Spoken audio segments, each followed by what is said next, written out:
సృష్టి నిర్మాణకుడు బ్రతికి ఉన్నాడని చూపించడానికి ఈ రోజు మనల్ని పెట్టాడు.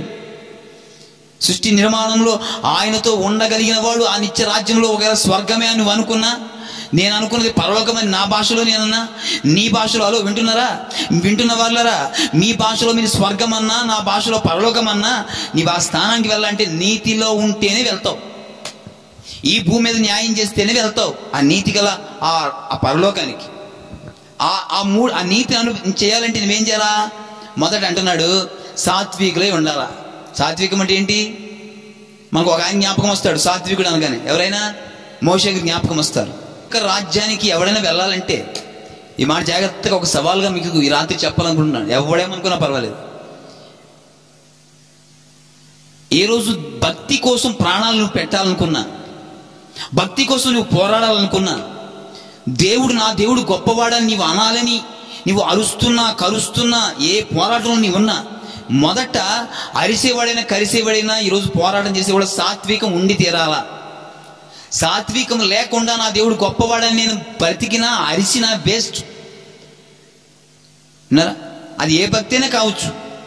భక్తి కోసం ప్రాణాలు పెట్టడం ముఖ్యం కాదు. భక్తి కోసం నీ యొక్క జీవితంలో ఆ భక్తిలో ఉన్న శక్తిని, భక్తిలో ఉన్న ప్రేమను, భక్తిలో ఉన్న ఏంటిది మొదట సాత్వికం చూపించే వ్యక్తివి కావాలి. నీ భక్తిలో సాత్వికం చూపిస్తే నీవు అరుస్తున్నదే ఈరోజు నాది గొప్పదని దానికి అర్థం ఉంటుంది. ఏమంతేనా? ఇప్పుడు అరుస్తున్నాము కరుస్తున్నాము అంటే ఏముండాలా? భక్తిలో సాత్వికం ఉండాలా. అంటే ఎదరబడి సాత్వికం అంటే ఏంటి? అసలు సహించడం.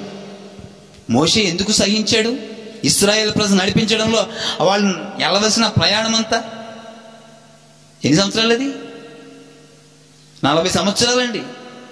40 రోజులు వెళ్ళవలసిన ప్రయాణం 40 సంవత్సరాలు ఎందుకు నడిపించాడు? ప్రజలు మారాలి. ఈ రోజున దేవుడు కూడా ఎవరి పట్ల కార్యం జరగాలన్నా ఎందుకు ఆలస్యం చేస్తాడు తెలుసా? వాళ్ళ విశ్వాసం ఫుల్ఫిల్ కావాలని దేవుడు ఆలస్యం చేస్తాడు. ఈ రోజు నేను అంటాను, భక్తి విషయంలో కూడా నీ భక్తి గొప్పది కావాలంటే ముందు నీ సాత్వికం ఉండాల. సాత్వికం ఉన్న భక్తే స్థిరపరచబడద్ది. సాత్వికం లేని భక్తి పొట్ల ఎగిరిపోద్ది. అది ఇక్కడ వాక్యానికి అర్థం అండి. అందుకని మోషేని చూపించి ఏమన్నాడు? భూమి మీద అందరిలో, అంటే భూమి మీదకి అంతకంటే సాత్వికులు లేరా? 40 సంవత్సరాలండి ఒక్కడిగా పోరాడాడండి. ఎంతమంది? 1000 మంది.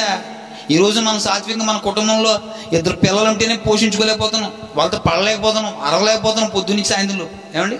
ఒక 2 పిల్లలు పోనీ ఇదివరకు మన తండ్రుల టైంలో 10 మంది పిల్లలు, 12 మంది పిల్లలు ఉండేవాళ్ళు.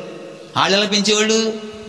నిజంగా వాళ్ళు ఎంత ధన్యులో. నిజంగా 10 మంది పెంచినా సరే ఎంత క్రమంగా పెంచారు వాళ్ళు. నిజంగా ఈ రోజున ఒక 4 పిల్లలు ఉంటే, 2 పిల్లలు ఉంటే వాళ్ళని పెంచడానికి, వాళ్ళని పోషించడానికి, కాసుకోవడానికి కూడా తలప్రాణం. స్తోత్రం. ఏమవుతుంది? శ్రమ. ఎక్కడికి వెళ్ళావు? ఏం తిన్నావు? ఎవరితో మాట్లాడావు? ఎందుకు తిన్నావు? ఎందుకు వెళ్ళావు?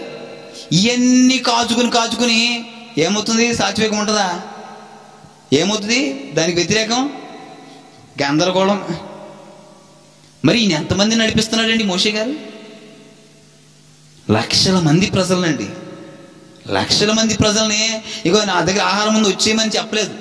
ఆహారం లేకుండా, నీరు లేకుండా, ఆధారం లేకుండా లక్షల మంది ప్రజలను తన మాట ప్రకారం తీసుకెళ్ళండి మోషే. విన్నారా?